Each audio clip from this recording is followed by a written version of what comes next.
think one of the most important forces facing China is the use of artificial intelligence.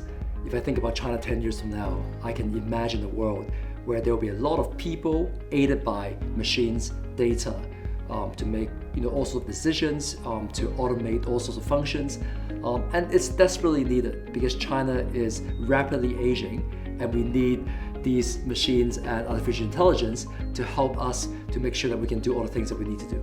I think that the democratization of people and the jobs is going to be one of the big things that happen in China in the next 10 years. I think that there'll be lots of talent in different pockets around. They may not all be working for one company. They could be working for different projects. So I think that is going to be another very big phenomenon that's happening both in China but also the rest of the world. Is basically these individual freelancers that are pulled into different job functions by companies.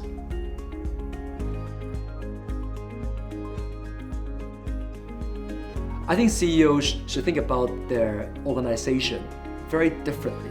I think if you think about the organization today in terms of the functions and all the established infrastructure, I think with the technology, data, and artificial intelligence, I think basically what you need to think about is reshaping your entire workforce. With people retiring, you can replace a lot of these functions by automation.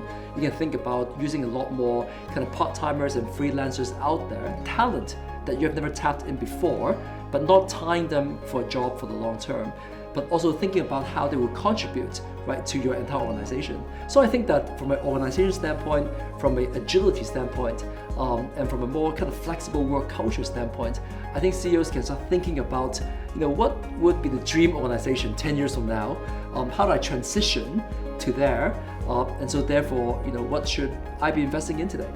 One more trend that will be a long-term trend in China is going to be for consumers to go from today's sort of gigantic and in some ways kind of overconsumption towards a more simplistic, a lot more environmental friendly, and a lot more, I would say back to basics, right? So consumption going from today kind of trying out everything to something that's going to be a lot more conscious and a lot more simplistic. I think that will be a very long-term trend in China, but I think that would be a very important one because that would mean that consumer companies and all sorts of other companies looking at these consumption patterns need to think about the whole environmental friendliness. They need to think about a lot more around ethics. They got to think a lot more around the source of where let's say food ingredients coming from. They think about the practices of the labor.